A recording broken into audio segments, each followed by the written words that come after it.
So along with democracy, we're talking too about transparency and accountability. So today, you know, public-private partnerships are in vogue. I mean, there's no reason, I happen to believe in certain public-private partnerships. They're economically, financially essential for city councils to do their jobs nowadays. As a nation, we worry about secret sovereignty threatening trade agreements, but in Vancouver, we have to worry about affordable housing agreements with the development community that can't be properly regulated or enforced. We know that the city council can't afford to build housing on its own, and we know that we have a limited support from the province and even less from the federal government. So we have to go to the private sector to make our public deals. We have the Property Endowment Fund, which is a huge leverage. We can use it as collateral and incentive. And we have funds from the development cost charges and community amenity charges, such as they are, unaccounted for. So we do have leverage as a city at the bargaining table. But you know, public-private partnerships are like sausages, said somebody at Dunbar. Sausages, you know what it is, but you don't know what's inside it. And most often these deals aren't made public because it interferes with the competitive market values and the competitive and secretive nature of corporations. But I don't know if this has been tested in any court. And I'm basically saying, what I'm trying to do is line you up with questions that have to be asked of this council. Have to be asked. And future councils, yes. Platforms for future parties, yes, but these questions have to be asked of this council. What's inside these partnership agreements? How come some developers get to build huge developments right beside the stadium, for example, without paying any community amenity charges whatsoever? What's the deal? Who's getting the housing? How affordable is that housing? Okay. Moreover, the tools for accountability are also untested. Whistler, for example, there's covenants, and they've been used to enforce tenancy or ownership for employee housing. But I don't know how that works for a general class of people who can't afford Vancouver housing. I think it calls for more sophisticated economic analysis. When I see the tools, and it was mentioned in the affordability report that came up to council, tools like second mortgages as a tool for enforcement. Excuse me. I mean, I have to ask about foxes and hen houses, eh? And you should too. Similarly, when the 20% rule that insisted on 20% social housing in any major development, which team invented for Falls Creek, that 20% rule, it did not mean 20% below market value. Hello? Who wants to do the math on this, but who wants to subsidize people who can afford a mortgage on $2.5 million minus 20%? Who wants to subsidize somebody who can afford a rent of $2,500 a month minus 20%? We're not talking about working poor. We're not talking about vulnerable poor. Also, we are all suspicious in Vancouver because we've had the experience of the Vancouver Land Corporation, where we look back on $50 million that was taken out of the city's property endowment fund to produce social housing. But there was basically no accounting for that $50 million. And the corporation is now called Concert Developments. In social housing, I believe somebody has to pay. There is a subsidy, and I think that it's better that the subsidy be declared and paid by the public sector in an open, audited manner, rather than by a private developer who might not be required to disclose his or her profits or losses, or by a community. The subsidy shouldn't be paid by a community which pays dearly through its goodwill and its livability.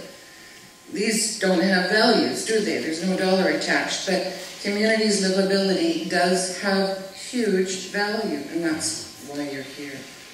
So you may be interested in serving vulnerable populations, or aged, or youth, or families starting up, or in transit services. You might want to control the rate of growth These are values that should be quantifiable some way in some regulatory framework. So the questions that the community needs to ask have to do with the tenets of democracy, transparency, accountability. And it's difficult to do with a council that's molded its behavior on a provincial federal model of doing things. By this I mean that generally speaking, when you get to the province or when you get to the federal government, to keep your position, to keep your elected office, you develop a we-they framework, okay? It's not consensus building, it's not sit around the table and develop a problem-solving approach with people of different political persuasions. It's we-they, drive a wedge, create the differences, exacerbate and build on the differences,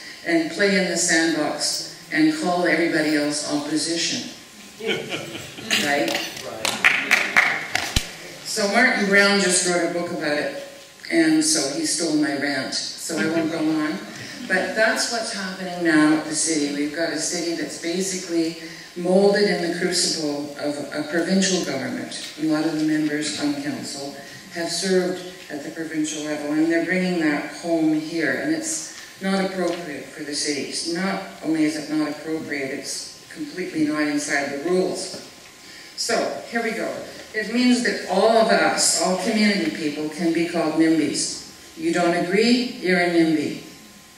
Why don't we set Dunbar up, for example? They'll be the first two big examples of NIMBYism, because they don't like seniors housing. You know, every letter that gets written to the press prints. If it's negative, if it says, oh, we don't like seniors, they shouldn't be living in Dunbar, right?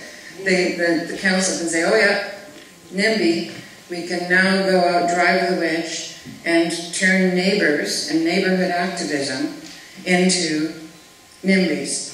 So that's a role that this group has to transcend, has to get over, has to deal with, because it's coming from a strategy that's been long developed in the provincial, federal, parliamentary system of creating an enemy, okay? You don't want to do that. You want to transcend it. It's a script. It's designed to pit you against everybody else. So I just wanted to warn you there, if you don't know already know.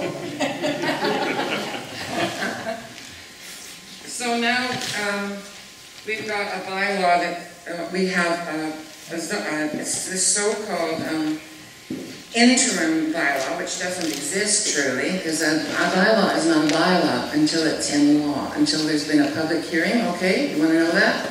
Put that in your tool belt. Make that a part of your arsenal. A bylaw is a bylaw. There's no such thing as an interim zoning bylaw. There may be suggestions by council to developers and communities that everything 100 meters of any arterial is going to be 6 stories. It's not a bylaw until it is passed through public hearing. In the meantime, it's rampant spot zoning, which is something everybody wants to avoid because it breaks the social contract every time it's done. It makes developers mad, and it makes neighborhoods mad. Okay. All right. Now, I just go into a rant here, so I won't do that. So here's some more questions to ask. Council, why should rental housing be given the only priority requested by the city when a developer asks for an zoning? Huh? What about local amenity? You know, what's going on with community amenity charges? I mentioned that already. Where are they being spent now? What are the agreements to guarantee affordable housing will be maintained over the long term in these agreements? Are these agreements public? Are they enforceable by the city? Where's the regulatory framework? Where's the Public Housing Management Association or agency that's going to actually manage this housing? Where's the policy making? How transparent is it? Can we look forward to a housing plan? A housing plan for the city, which looks at the whole context. Where's the green space that goes with increased density? Please, planning, please step in. Where are the planners? These are questions that developers will be asking, as well as neighborhoods. And I said before, the team developed a coalition from a coalition between developers and the academics at UBC and neighborhood activists, fueled and spurred on by the media.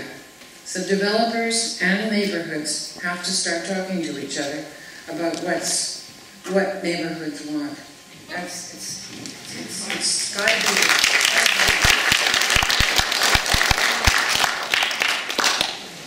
So, that's finished. I'm done with it. Thank you.